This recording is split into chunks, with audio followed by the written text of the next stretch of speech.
Congress party Mahabubnagar కుటుంబ సభ్యులందరికీ అదేవిధంగా మా మీడియా మిత్రులకు అందరికీ పేరు పేరున హృదయపూర్వక ధన్యవాదాలు. ఈరోజు సంజీవ్ ముదిరాజ్ మీకు అందరికీ సుపరిచితుడు. ఎన్నో సంవత్సరాలుగా కాంగ్రెస్ పార్టీ కార్యకర్తగా కాంగ్రెస్ పార్టీ నాయకునిగా మన మహబూబ్నగర్ జిల్లాలో కొనసాగుతున్న విషయం మనందరికీ కూడా తెలుసు.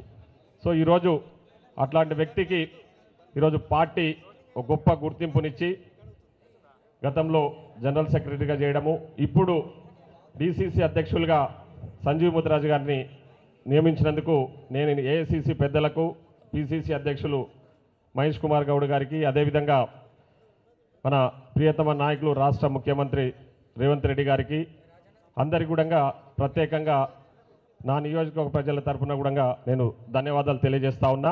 ఈ వేదిక మీద నుంచి శుభాకాంక్షలు కూడా తెలియజేస్తా ఉన్నా.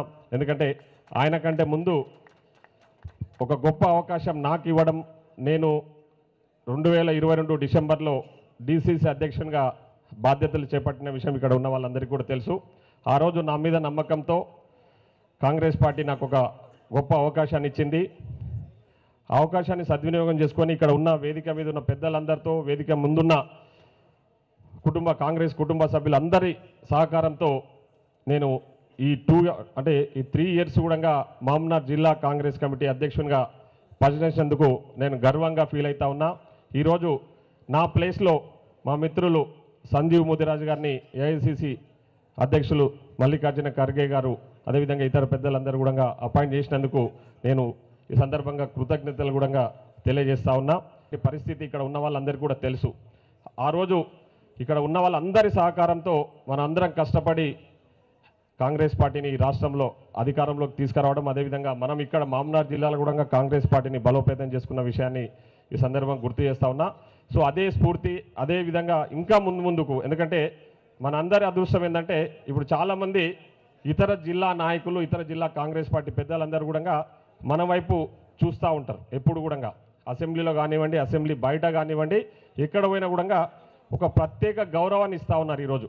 దానికి కారణం ఈరోజు మన పాలమూరు జిల్లాకు సంబంధించిన వ్యక్తి రాష్ట్రంలో ముఖ్యమంత్రిగా ఉన్నారు కాబట్టి, సో మనల్ని ఎక్కడ పోయినా కూడా ఒక ప్రత్యేక గుర్తింపునిచ్చే విధంగా ముందుకు తీసుకుపోతూ ఉన్నారు కాబట్టి మనము దాన్ని ఇంకా రెట్టింపు చేసి కాంగ్రెస్ పార్టీని మహబూబ్నగర్ జిల్లాలో మరింత బలోపేతం చేస్తూ కార్యకర్తలకు అండగా ఉంటూ ఏ సమస్య ఉన్నా, ఎక్కడ ఏ ఇబ్బందులు ఉన్నా వాళ్లకు అన్ని రకాల సహాయ సహకారాలు అందిస్తూ ముందుకు పోదామని చెప్పేసి ఈ సందర్భంగా నేను సంజీవ్ ముదిరాజ్కు నా సంపూర్ణ మద్దతు తెలియజేస్తూ, సంపూర్ణంగా పూర్తి విశ్వాసం వ్యక్తం చేస్తూ, ఖచ్చితంగా Sanjeev Mudiraj as a DCC ప్రెసిడెంట్గా తీసుకునే ప్రతి అడుగులో నా సహకారం ఉంటుంది. 100% గతంలో ఏ విధంగా అయితే పనిచేసినో అంతకు రెట్టింపు ఉత్సాహంతో కాంగ్రెస్ పార్టీ బలోపేతానికి నా వంతు సహకారం ఎల్లప్పుడూ ఉంటుందని చెప్పేసి ఈ సందర్భంగా తెలియజేస్తూ ధన్యవాదాలు. మహిళలకు, అదేవిధంగా ప్రింట్ అండ్ ఎలక్ట్రానిక్ మీడియాకి ఈరోజు డిసిసి ప్రెసిడెంట్గా కొత్తగా నియామకమైన సంజీవ్ ముదిరాజ్ అన్న గారికి ప్రత్యేకంగా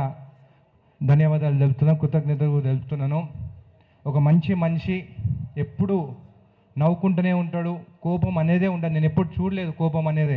నేనన్నా ఎప్పుడైనా ఆవేశంతో ఆయనతో మాట్లాడినా కానీ సంజాయించి, లేదు మనం ఇట్లుండొద్దు, మనం మంచిగా ఉండాలి, నవ్వుకుంటూ ఉండాలని చెప్పేసి ఒక మార్గంలో మమ్మల్ని తీసుకెళ్లే మనిషి ఈరోజు డిసిసి ప్రెసిడెంట్గా నియామకం అయినందుకు ఏఐసిసి ప్రెసిడెంట్, మన కాంగ్రెస్ పార్టీ ప్రెసిడెంట్ మల్లికార్జున ఖర్గే గారికి, అదేవిధంగా సోనియా గాంధీ గారికి, రాహుల్ గాంధీ గారికి, ప్రియాంక గాంధీ గారికి ప్రత్యేకంగా ధన్యవాదాలు చెప్తున్నాను. మన సీఎం రేవంత్ రెడ్డి గారికి, మన పిసిసి ప్రెసిడెంట్ గారికి కూడా.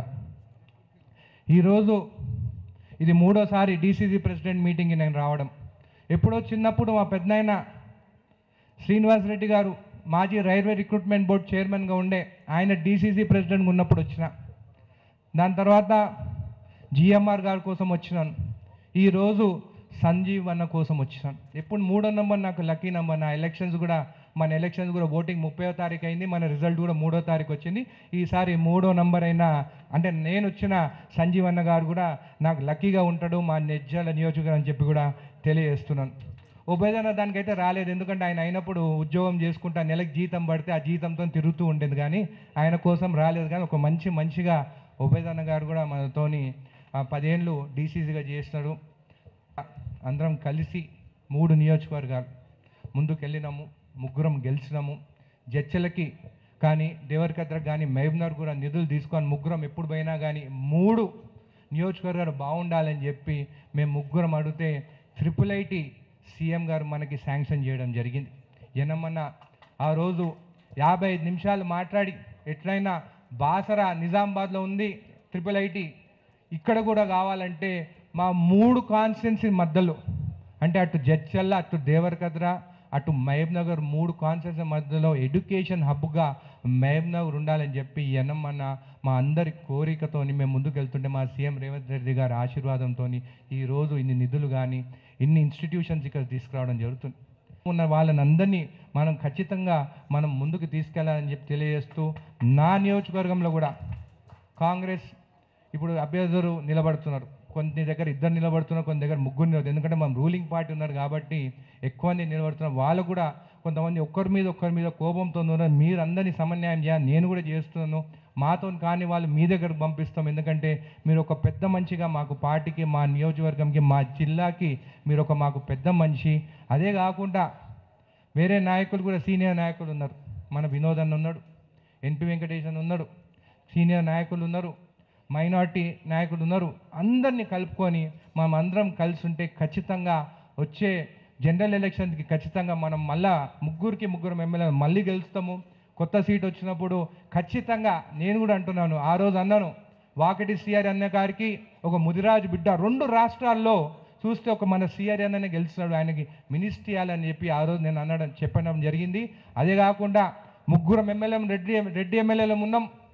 ఒక మంచి బీసీ కానీ, ఎస్సీ కానీ, ఎస్టీ కానీ, మైనార్టీ కానీ మంచి డీసీసీ ప్రెసిడెంట్ ఎన్నుకోవాలని చెప్పి కూడా చెప్పడం జరిగింది. ఈరోజు సంజీవన్న డీసీసీగా నియామకమైన అని చెప్పి కూడా తెలియజేస్తూ, రేపు కొత్త సీట్ వస్తే కూడా ఎమ్మెల్యే సీటు కూడా నేను చెప్తున్నాను, అంటే నా మనసులో నా మాట చెప్తున్నాను, ఒక మంచి బీసీ నాయకుడు కూడా ఎమ్మెల్యేలుగా ఇక్కడ కొత్త సీట్ వస్తే కూడా నిలబడాలని చెప్పి మనం సపోర్ట్ చేయాలని చెప్పి తెలియజేస్తూ ధన్యవాదాలు చెప్తున్నాను. జై కాంగ్రెస్. డిస్ట్రిక్ట్ కాంగ్రెస్ ప్రెసిడెంట్గా నియామకమై ప్రమాణ స్వీకార సందర్భంగా ఏర్పాటు చేసిన ఈ సభకు విచ్చేసిన ప్రాంతాల నుంచి కార్యకర్తలు వచ్చిండ్రు. సీనియర్ కార్యకర్తలు ఉన్నారు, అలాగే కొత్తగా పార్టీలోకి వచ్చి పార్టీ గెలుపున కారకులైన నాయకులు కూడా ఉన్నారు. ఒక నది ప్రవాహం మొదలైతే పాత నీరుతో పాటు కొత్త నీరు వస్తేనే ఆ నది సజీవంగా ఉంటుంది. పాత నీరు అట్లనే ఉంటే రాను ఏమవుతుందంటే జవసత్వాలు పోతాయి. కాబట్టి అది ప్రకృతి ధర్మం. పాత కొత్త మేలి కలయికతోటే నదులు పొంగి పొర్లాడతాయి, పార్టీలు నిలబడతాయి. ఇది అందరూ కూడా గుర్తుంచుకోవాలని చెప్పి నేను కోరుకుంటా ఉన్నా. అయినా కొత్తకు అవకాశం ఇస్తూ పాతకు గౌరవాన్ని నిలుపుకుంటూ కలిసిమెలిసి ముందుకు నడిపించిన నాడే మనకు విజయం లభిస్తుంది. దానికి ప్రత్యేకమైన ఉదాహరణ నేను ఈరోజు చెప్పదలుచుకున్నా. మన రేవంత్ రెడ్డి గారు 30 ఏళ్ల నుంచి పార్టీలో లేరు, 40 ఏళ్ళ నుంచి పార్టీలో లేరు.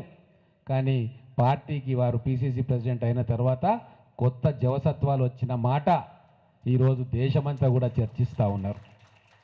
కాబట్టి ఈరోజు గెలిచిన ఎమ్మెల్యేలలో కూడా చాలామంది కొత్త వారిని పార్టీ ఎన్నుకున్నది, వాళ్ళకు సీట్ ఇచ్చింది, వాళ్ళు గెలిచిండ్రు. పార్టీ పాత కొత్త సమాన గౌరవం ఇస్తూ ఉంది. నామినేటెడ్ పదవులలో పాత వారికి అవకాశాలు ఇవ్వాలని చెప్పి ఆలోచిస్తూ ఉన్నది.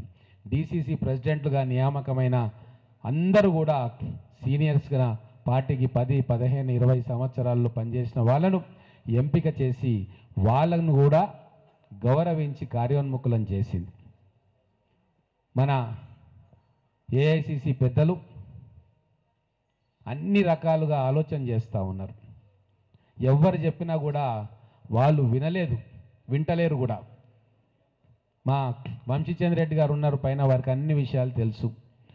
ప్రజల నుంచి కార్యకర్తల నుంచి వచ్చిన అభిప్రాయాన్ని తీసుకొని సామాజిక కోణంలో అన్నీ కూడా ఆలోచించి ఎక్కడ బీసీ ఎమ్మెల్యేలు ఉన్న దగ్గర ఓసీ అధ్యక్షుణ్ణి, ఓసీ ఎమ్మెల్యేలు ఉన్న దగ్గర బీసీ లేదా ఎస్సీ లేదా ఎస్టీ అధ్యక్షుల్ని ఇట్లా బ్యాలెన్స్ చేసి ఒక మంచి సందేశాన్ని, ఒక మంచి మెసేజ్ని, సామాజిక న్యాయం అంటే కాంగ్రెస్ పార్టీతోనే సాధ్యం అనేది ముఖ్యమంత్రి గారి సొంత జిల్లా నుంచి కూడా మొదలు పెట్టడం అనేది మనందరం కూడా అర్థం చేసుకోవాలి. ఇవాళ నిజంగానే ఈ మహబూబ్నగర్ జిల్లా అనగానే రేవంత్ రెడ్డి అంటే మహబూబ్నగర్ జిల్లా. ఎందుకంటే గతంలో కూడా మల్లికార్జున్ గౌడ్ గారు కూడా పిసిసి అధ్యక్షుడు నుండే అదే విధంగా ఇవాళ రేవంత్ రెడ్డి కావడం, ఆయన అయినప్పటి నుంచి ఒక కాంగ్రెస్ను ఊపు తీసుకొచ్చిండు. మొదలు మీటింగ్లు పెట్టాడు, ఏమవుతుంది ఏదున్నా గతంలో జరిగిన సంగతి కాదు. ఆ తర్వాత రేవంత్ రెడ్డి మంచి అవకాశం అంటే రాజీవ్ గాంధీ గారు, రాహుల్ గాంధీ గారు కన్యాకుమారి నుంచి కశ్మీర్ వరకు నడిచిన తర్వాత ఏది భారత్ జోడో యాత్ర తర్వాత మొదలైందే ఏది మక్తల్ నుంచి, ఏది రాయలసీమ, ఏది మన ఆంధ్ర నుంచి, ఏదైతే కర్ణాటక నుంచి మనకు రావడం, అది అప్పుడు ఎక్కడి వరకు అంటే ఆదిలాబాద్ దాటిన తర్వాత మహారాష్ట్ర వరకు కూడా నిజామాబాద్ నుంచి పోవడం జరిగింది. అందులో నిజంగా చెప్పాలంటే నేను కొన్ని వాస్తవాలు చెప్తాను. అప్పుడు పవర్లో లేం, ఇచ్చేటోడు ఎవడు లేడు, ఏడికెళ్ళి తెచ్చిండోరు ఆయన ప్రతి దగ్గర టెంటులు పెట్టిండు, ప్రతి దగ్గర అవకాశాలు ఇచ్చిండు.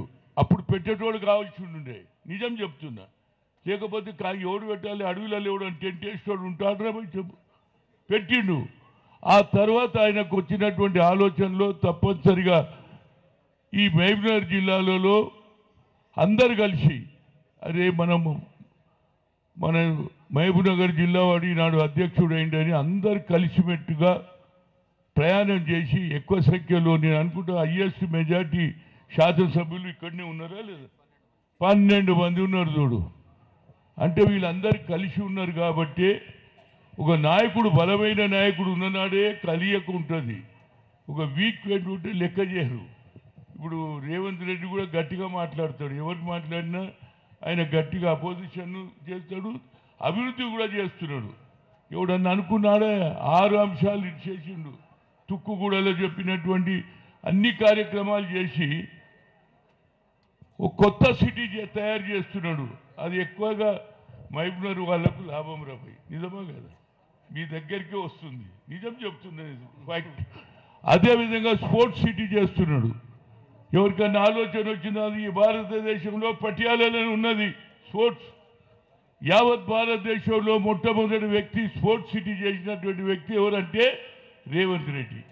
ఇవాళ సబ్మిట్ చేసి ఇతర దేశాల నుంచి ఎంప్లాయ్మెంట్ కావాలి, ఉద్యోగాలు కావాలి, ప్రజలకు మంచి అవకాశాలు ఇవ్వాలనే ఆలోచనతో ఆయన సమ్మిట్ కూడా పెట్టాడు. దాని పడి మన మినిస్టర్ అయినటువంటి శ్రీధర్ బాబు వీళ్ళిద్దరు కలిసి ఇతర దేశాలకు పోయి పెట్టుబడులు వస్తూ ఉన్నాయి. అందరూ పరేషాన్ ఉన్నారు. ఏమిటా ఇన్ని దేశాలలో ఎట్లా వస్తున్నారంటే ఇక మన అపోజిషన్కు ఒకటే పని పడ్డది. నిన్నటిదానిక వండుకుని ఉండే కేసీఆర్, ఇప్పుడు వాళ్ళు లేచి కూర్చున్నారు, మేము వస్తున్నాం. ఇంకా ఇంకో పార్టీ ఉన్నది, నరేంద్ర మోడీ ఢిల్లీలో ఆయన ఓబీసీ ప్రధానమంత్రి. నేను 3 సార్లు కలిసిన ఆయనను, అయ్యా మా కులగన చెయ్యి, అప్పుడేదో 1931లో స్వాతంత్రం రాన ముందు జరిగింది, ఇప్పుడు చేయమన్నా చేయలే. మా జనాభా ప్రాతిపదికంగా మాకు ఒక సెపరేట్ మినిస్ట్రీ అన్నా అది చేయలే. ఆఖరుకు ఏది క్రిమినల్ ఎత్తేయమన్నా చేయలే. కానీ మా రాహుల్ గాంధీ కన్యాకుమారి నుంచి Kashmir, we come to the power, we'll conduct caste wise census, జిత్నా హిస్సేదారి ఉత్తి భాగీదారి అన్నోడెవరు లేడిపడదానిక. అంబేద్కర్ గారు ఒకటే అన్టచబుల్ ఇంటర్ రిజర్వేషన్ వాళ్ళది ఉంటుంది, కొత్త వాడు వచ్చే వరకు ఉంటుంది. బాధ అట్లుండదే, ఒకసారి ఛాన్స్ పోతే ఇక పోయినట్టే. లేకపోతే మీది ఏ సర్టిఫికెట్ తీసుకురా, మీ నాయన ఎంత సంపాదిస్తుండు. ఎవరన్నా ఒక గవర్నమెంట్ జాబ్లో వస్తే క్లర్క్గా జాయిన్ అవుతాడు, సెక్షన్ ఆఫీసర్ వచ్చే లేకపోతే ఆయన శాలరీ 80,000 అయితే వారి 8 లక్షల రూపాయలు ఏదైతే దాటితే వారికి రిజర్వేషన్ లేదు. అందుగురించి నా ఉద్దేశంలో రాహుల్ గాంధీ గారు మంచి నిర్ణయం తీసుకున్నారు. ఇవాళ కూడా కొన్ని పార్టీలు అనవసరంగా మాట్లాడుతున్నాయి. ఎందుకంటే రేవంత్ రెడ్డి ఏం తక్కువ చేయలే, కులగన చేశాడు, 150 కోట్లు పెట్టాడు, ఇంటింటికి తిరిగాడు. ఆ తర్వాత ఆయనకు ఆలోచన వచ్చింది తప్పనిసరిగా చేయాలన్నాడు. కానీ మన కోర్టులు వ్యతిరేకం కదా, ఈడబ్ల్యూసీ పెట్టిరు కదా, మీరు ఎకనామికలీ వీకర్ సెక్షన్ అగ్రకులాల్లో పెడితే 10% పెడితే మేమేమనలే, కోర్టుకు వెళ్ళలే. కానీ ఇవాళ మాకు అన్యాయం జరుగుతున్నది కనుక తప్పనిసరిగా రాహుల్ గాంధీ గారు ఇవాళ అన్ని పార్టీలు నిన్నటిదానికి వెంబడి కుల సంఘాలు ఉండే ఇవాళ అందరూ మమ్మల్ని తిడుతున్నారు. అందుగురించి ఇక్కడ వంశీ చంద్రారెడ్డి గారు సిడబ్ల్యూసీ మెంబర్, ఆయనకు ఒక రిక్వెస్ట్ చేస్తున్నా, రేపు జరగబోయే ఆల్రెడీ పార్లమెంట్ జరుగుతుంది కాబట్టి 18 దానిగా జరుగుతుంది, తప్పనిసరిగా రాహుల్ గాంధీ గారు ప్రైవేట్ బిల్లు పెట్టాలి. ఏది 9th షెడ్యూల్లో పెడితే అది పాస్ అవుతుందా లేదా సంగతి తప్పనిసరిగా మనం అపోజిషన్ అడిగే హక్కు ఏర్పడుతుంది. లేకపోతే అందరు మమ్మల్ని తిడుతున్నారు, ఏం తప్పు చేసినాం రా భయ్, ఢిల్లీ పోతుంది, ధర్నా చేస్తుంది, ముఖ్యమంత్రి కూర్చునే ఈడ కూడా గవర్నర్కి ఇస్తే ఆర్డినెన్స్ ఆమె ఆయననేమో ఏది కోల్డ్ స్టోరేజ్లో పెడతారు, ప్రెసిడెంట్ని కలవాలంటే వాడిని కలవనియరమ్మో. ఇక ఏంటిరా మమ్మల్ని ఎందుకు తిడుతుంది, మీరేం చేసిండ్రు ఇన్నేళ్ళు, 2 సార్లు 3వ సారి అయిండు మీ ప్రధానమంత్రి नरेंद्र मोदी अपने आप को क्या बोलता, मैं ओबीसी बोलता, मगर ओबीसी के बारे में तेरे को याद नहीं है. वो हिंदुस्तान का सोनिया गांधी, इंदिरा गांधी गरीबों के वास्ते सोचे, वैसी आज राहुल गांधी सोच रहा. అగ్ర కులాలు ఉన్నవాడు కూడా ఆలోచన చేస్తూ నువ్వు బడుగు బలైన చేయాలంటే నువ్వు బీసీ ఉండి ఎందుకు చేస్తావని అడుగుతున్నా.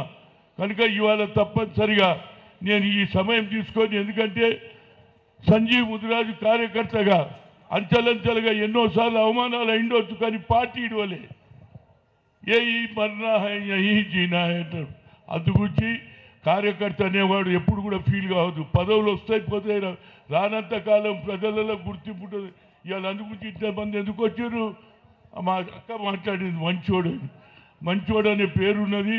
మంచోడుగా రేపు జరగబోయే ఏది సర్పంచ్ ఎన్నికలు అందరం కలిసి ఎక్కువగా గెలిపించుకుంటే రేపు జిల్లా పరిషత్ చైర్మన్ చేతిలో వస్తుంది, ఎమ్మెల్సీ మనకు వస్తుంది. రేపు ఇంతమందిని గెలిపించినప్పుడు మా శాసనసభలోకి రిక్వెస్ట్ అందరు కలవండి, మనం తప్పనిసరిగా ఎక్కువ సీట్లు గెలిపిస్తే, ఎక్కువ సర్పంచులు గెలిపిస్తే ముఖ్యమంత్రి గారు కూడా మంచి పేరు వస్తుందని చెప్తూ ఈ అవకాశం ఇచ్చినట్టు మీ అందరికీ యాజ్ ఎ బీసీ నాయకుడిగా నా జీవితాంతం, ఆనాడు సోనియా గాంధీ కూడా ఐఐఎంలో రిజర్వేషన్ లేదని సుప్రీంకోర్టు కొట్టేస్తే మా అమ్మ మేము లోకల్ లాంగ్వేజ్లో చదువుతాం, తెలుగు మలయాళం ఒరిస్సాలో చదువుతాం. Talent is not anybody's property, god has given to everybody, we should give opportunity అంటే అప్పుడు మన్మోహన్ సింగ్ చెప్పింది, బిల్లు పెట్టింది, పాస్ అయింది. ఏ పార్లమెంట్లో కానీ ఏ అసెంబ్లీలో మా మెజార్టీ ఉంది, బీసీ ఎస్సీ ఎస్టీ మైనార్టీ. మేము ఓట్లేస్తేనే ఎవరన్నా గెలుస్తారు. కనుక మమ్మల్ని కూడా ఇవాళ రేవంత్ రెడ్డి ఏదైతే నిర్ణయం తీసుకున్నాడో ఆ 42 పాస్ అయ్యే వరకు మనం పోరాడదాం. పార్లమెంట్లో బిల్లు పెడితే మనకు అవకాశం ఉంటుంది. మేమందరం చలో ఢిల్లీ, చలో ఢిల్లీ. ఈడ ఎన్ని ధర్నాలు చేసినా కూడా అడిగేటోడు లేడురా బాబు, ఢిల్లీలో మాట్లాడితేనే మనకు అవకాశం ఉందని బీసీ నాయకులకు చెప్తున్నా. మమ్మల్ని తిట్టేది పని చేయండి, సాల్వ్ ఎట్లా చేద్దాం. ఒక మంచి ఉదయంతో 42% రిజర్వేషన్ ఇచ్చిండు, కామారెడ్డిలో సిద్ధరామయ్య సమక్షంలో చేసిండు. ఇంతకంటే ఏం చేస్తాడా రేవంత్ రెడ్డి?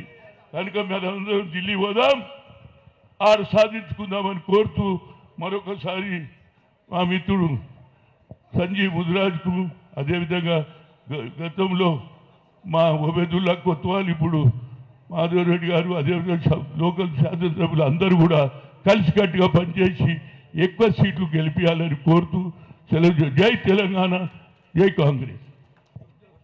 సిద్ధాంతాన్ని ఇప్పటికీ ముందుకు తీసుకెళ్తున్నటువంటి పెద్దలు వి హనుమంతరావు గారికి, స్థానిక గౌరవ శాసన సభ్యులు ఎన్ఎం శ్రీనివాస్ రెడ్డి గారికి, జడ్చర్ల శాసన సభ్యులు మిత్రులు జనంపల్లి అనిరుద్ రెడ్డి గారికి, మాజీ శాసన సభ్యురాలు మాజీ జెడ్పీ చైర్పర్సన్ అందరి తరపున, మొదటగా ఇక్కడ ఉన్నటువంటి మీ అందరి తరపున మహబూబ్ నగర్ జిల్లాకి సంబంధించినటువంటి ఇవాళ స్థానిక సంస్థల ఎన్నికలు జరుగుతున్నాయి కాబట్టి చాలామంది కార్యకర్తలు వాళ్ళ మనసు ఇక్కడున్న గ్రామాలలో ఎన్నికలు ఉన్నాయి కాబట్టి చాలామంది ఇవాళ రాలేకపోయినారు.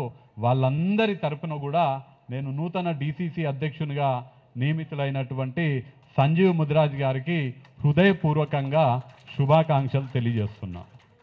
సంజీవ్ ముదిరాజ్ గారు డీసీసీ అధ్యక్షులుగా అఖిల భారత కాంగ్రెస్ కమిటీ అధ్యక్షులు మల్లికార్జున్ ఖార్గే గారు, రాహుల్ గాంధీ గారి నాయకత్వంలో రాష్ట్రంలో ముఖ్యమంత్రి రేవంత్ రెడ్డి గారు, పిసిసి అధ్యక్షులు మహేష్ కుమార్ గౌడ్ గారి నాయకత్వంలో మన రాష్ట్ర ఇన్ఛార్జ్గా వ్యవహరిస్తున్నటువంటి మీనాక్షి నటరాజన్ గారి వారి అడుగుజాడల్లో వారి మార్గదర్శకంలో వారు నియమితులు అవ్వడం అనేది ఇది కేవలం సంజీవ్ ముదిరాజ్ గారికి దక్కినటువంటి గౌరవం కాదు. కాంగ్రెస్ పార్టీలో కష్టపడి పనిచేస్తూ కాంగ్రెస్ పార్టీ సిద్ధాంతాన్ని మాత్రమే నమ్మి ఎన్ని కష్టాలు వచ్చినా ఎన్ని ఇబ్బందులు వచ్చినా నాది కాంగ్రెస్, నేను ఈ 3 రంగుల జెండానే పట్టుకుంటా అనే ప్రతి ఒక్క కాంగ్రెస్ పార్టీ కార్యకర్తకి దక్కినటువంటి గౌరవంగా మనం ఇవాళ భావించాలి. సంజీవ్ ముదిరాజ్ గారు పదవీ బాధ్యతలు చేపడుతున్నారు. వారికి శుభాకాంక్షలు తెలియజేస్తూ వారికి అందరి సహకారం, ఇందాక గౌరవ శాసనసభ్యులు మాట్లాడినప్పుడు జిఎంఆర్ గారితో ప్రారంభిస్తే జిఎంఆర్ గారు, అనిరుద్ రెడ్డి గారు, ఎన్ఎం శ్రీనివాస్ రెడ్డి గారు వారు చాలా స్పష్టంగా చెప్పడం జరిగింది. మేమందరము మీకు అన్ని విధాలుగా సహకరిస్తాము, మనందరం కలిసి మహబూబ్ నగర్ని అభివృద్ధి పదంలో నడిపించుకుందాము, పార్టీని బలోపేతం చేసుకుందాము, మా అందరి సహకారం మీకు ఉంటుందని గౌరవ శాసనసభ్యులు 3 కూడా చెప్పడం జరిగింది. ఇక్కడ ఉన్నటువంటి కార్యకర్తలందరి సమక్షంలో వాళ్ళందరి తరపున కూడా నేను సంజీవ్ ముదిరాజ్ గారికి హామీ ఇస్తున్నా, మేమందరం కూడా మీకు అన్ని విధాలుగా 100కి 100% మీకు అన్ని విధాలుగా సహకరిస్తాము.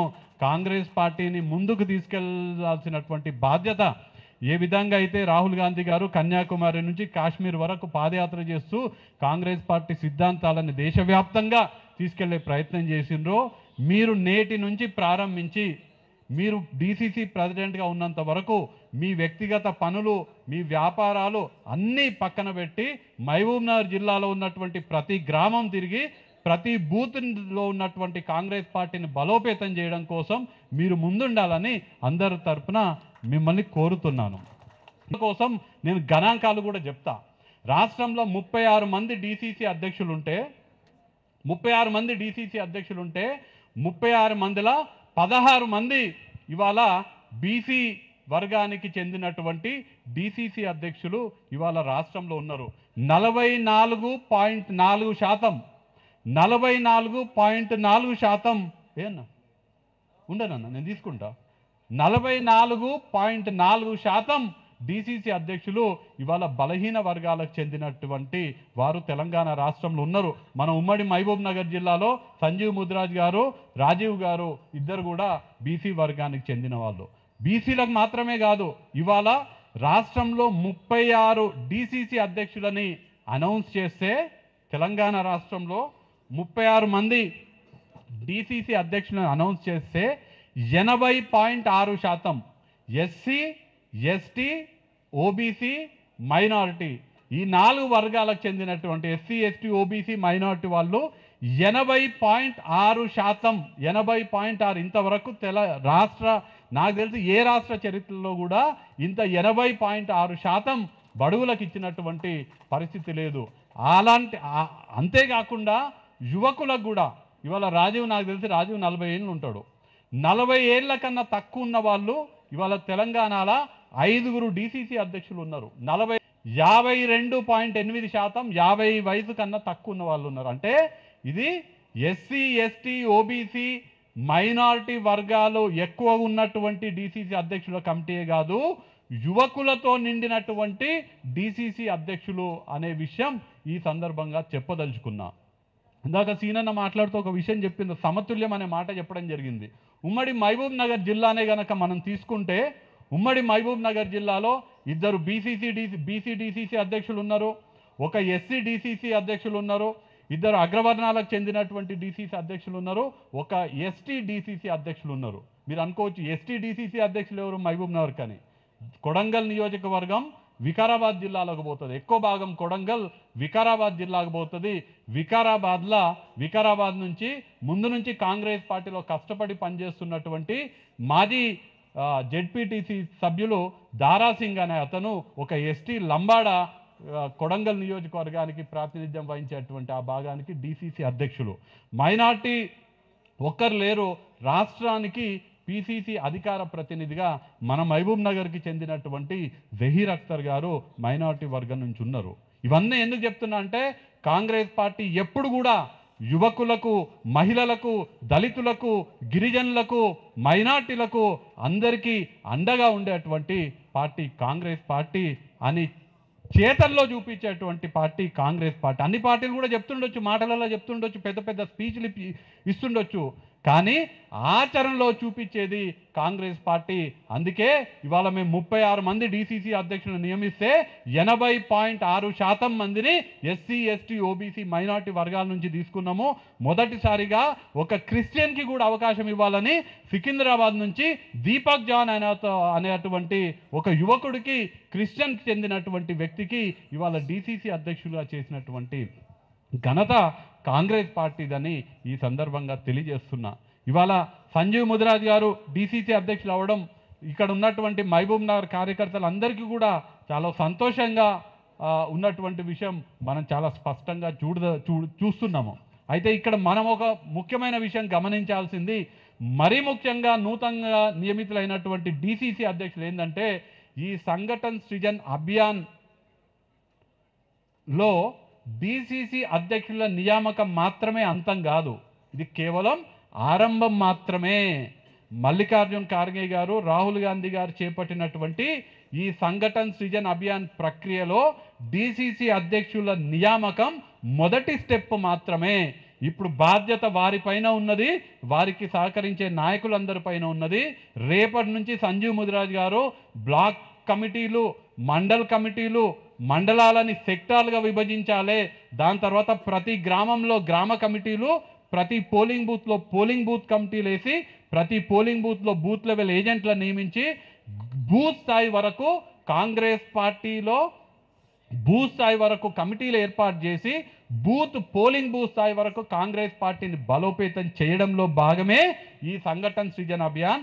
దాంట్లో మొదటి స్టెప్ మాత్రమే డీసీసీ అధ్యక్షుల నియామకం అనే విషయాన్ని ఈ సందర్భంగా తెలియజేస్తున్నాను.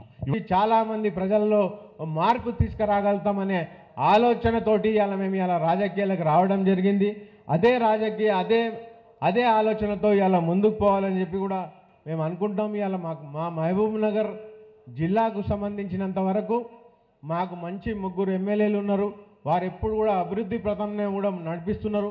వాస్తవంగా ఇలా ఎన్ఎం శ్రీనివాస్ రెడ్డి గారి గురించి చెప్పాలంటే వారు విద్యకేసినంత పెద్దపీట, అదేవిధంగా వైద్యాన్ని ఎప్పుడు కూడా విద్యకు వారు పెద్దపీట వేస్తారు. ప్రతి ఒక్కసారి కూడా విద్యావంతుల కోసం ఎన్నో కార్యక్రమాలు ఇలా తీసుకురావడం, వారు సొంత నిధులతోటి ఇలా కాంగ్రెస్ పార్టీ టికెట్ కోసం అంటే మా కాంగ్రెస్ పార్టీ అండా ఉంటే చాలు మేము గెలుస్తామనే భరోసాలో చాలామంది ఉన్నారు.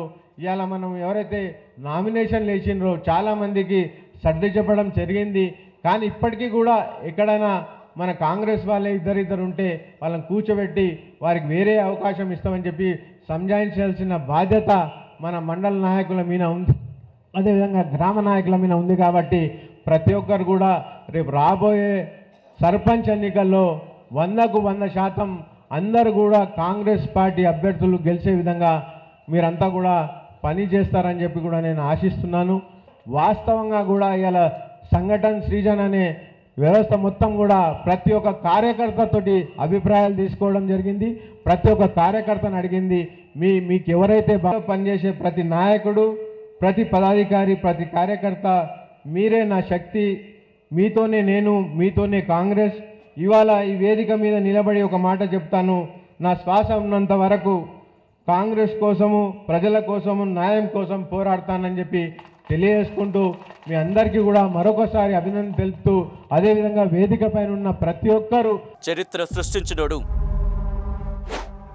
ఇప్పుడు ఆ చరిత్రని తిరగరాయబోతున్నాడు. అబద్ధాల గోడల్ని బద్దల కొట్టి నిజాలను రాగా మీ ముందుంచబోతున్నాడు. నిజమైన వార్తల కోసం వెంటనే డౌన్లోడ్ చేసుకోండి రా యాప్ని.